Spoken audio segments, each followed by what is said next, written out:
I'm Victor, and straight out of the Gen Experience, the Sunday Funnies.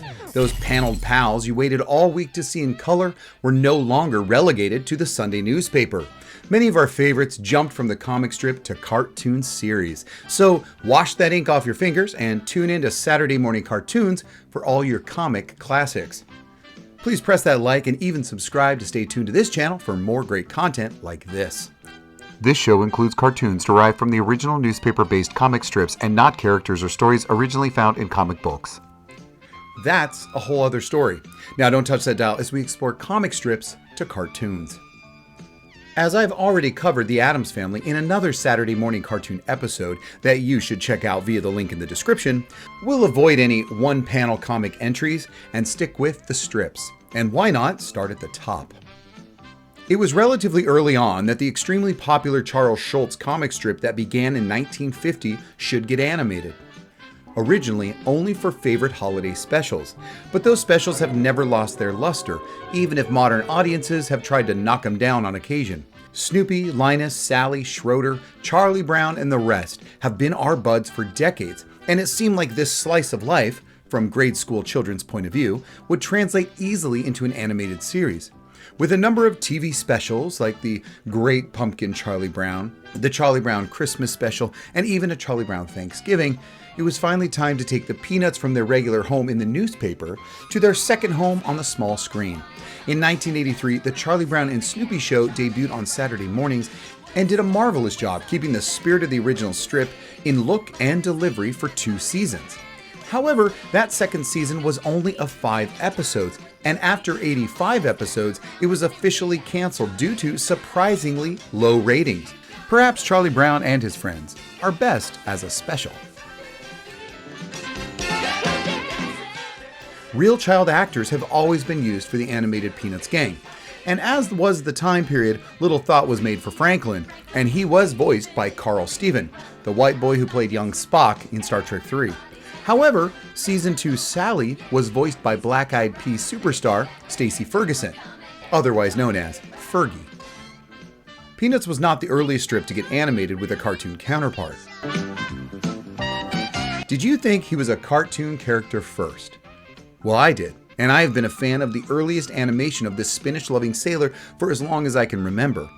Popeye first appeared in the Thimble Theater comic strip in the 1930s, where Olive Oyl and her father Cole and brother Castor Oyl were the main characters way back in 1929. Popeye wouldn't eat spinach until 1931, and the love affair between the two stars would begin. Thanks to Betty Boop, they would all get animated in her cartoon shorts preceding feature films at the cinema.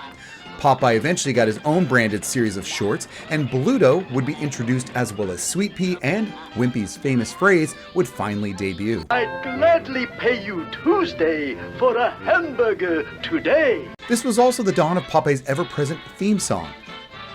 In the late 30s, a 15-minute radio show would entertain the masses, all while the comic strip, including the Color Sunday edition, kept printing along.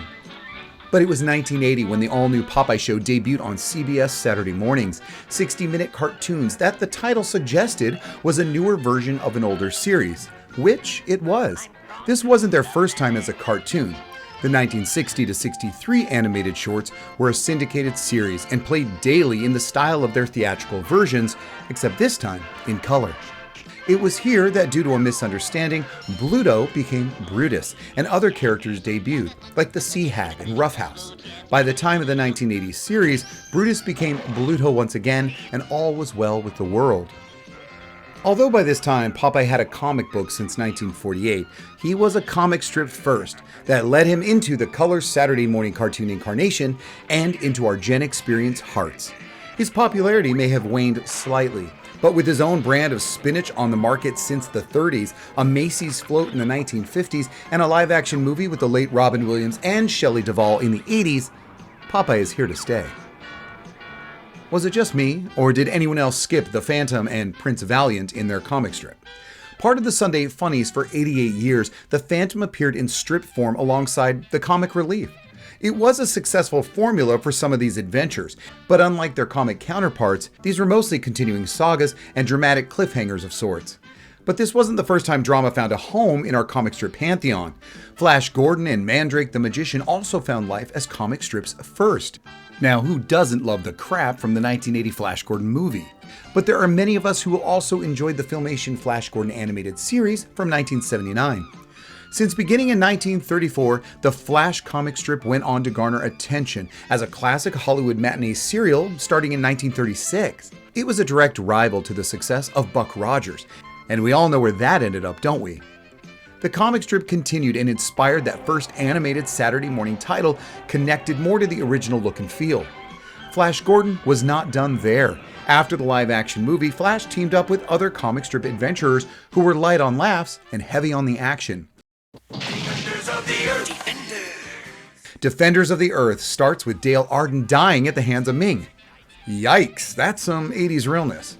Flash, along with his son, Rick, protects the planet alongside the Phantom and Mandrake the Magician, who is often cited as comics' first superhero from back in 1934. But I would have no comment there since I have no connection with this character.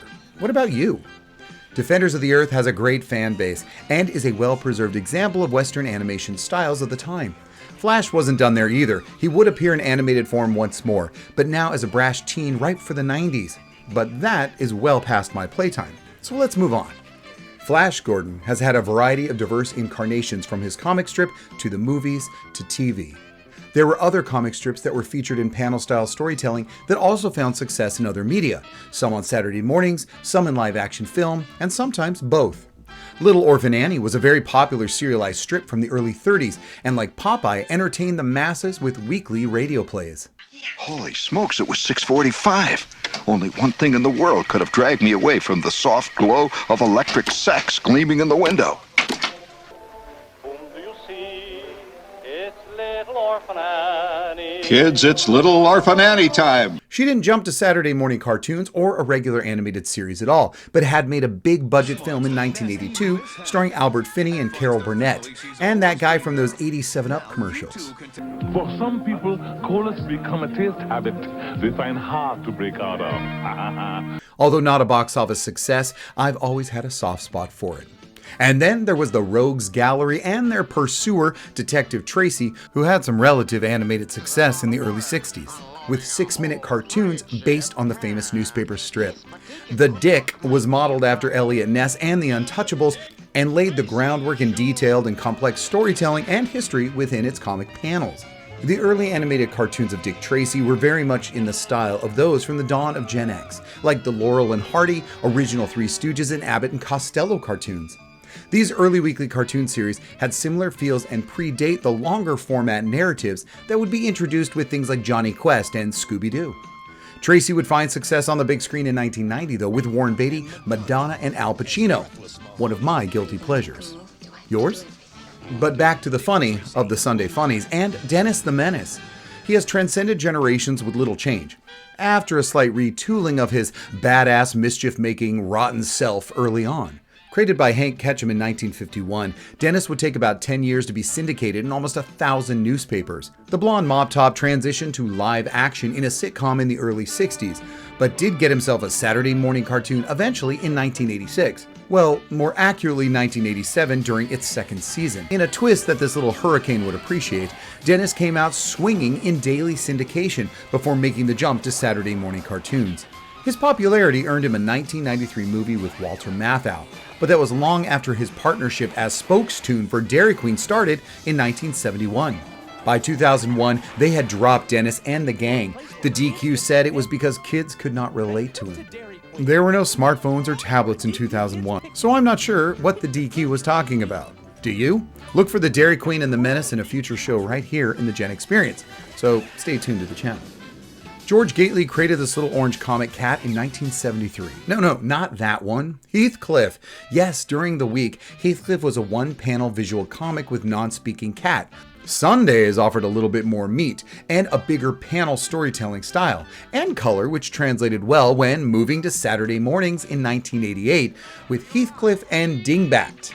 Yes, who is Dingbat? Funny you should ask, because Dingbat, Spare Rib, and Nobody were original characters not from the comic, but ones Ruby Spears created for the cartoon. because apparently when they were thinking of the perfect backup characters to a mischievous cat, a dog bat, shape-shifting skeleton, and a jack-o'-lantern with a smoker's voice all working odd jobs came to mind. Wait, Heathcliff was orange and black. Maybe this is a perfect Halloween pairing. In a move they should have started with, the alley cat was later paired with Marmaduke, the gangly Great Dane from his own strip created by Brad Anderson, starring in 1954. Not long after the run, 1984 brought us another Heathcliff, Heathcliff and the Cadillac Cats.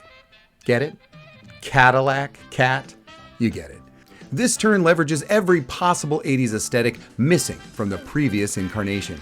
Oddly, Marmaduke and Heathcliff have been cited as some of the worst comic strips ever. Perhaps with Mel Blanc voicing the previously silent cat, the animated series got some legs. 4 of them, as 86 episodes were created for that last Heathcliff animated outing, and he got syndicated through 1988. Or maybe it was the pet care advice given at the end of every show. Or it could be an area dangerous for your pet to be near. No!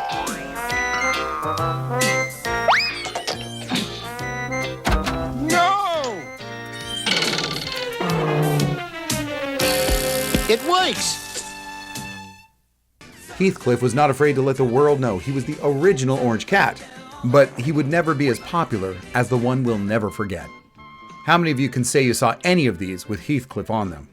Garfield simply had better marketing, and Jim Davis was a genius when handling cats, which we all know is almost impossible.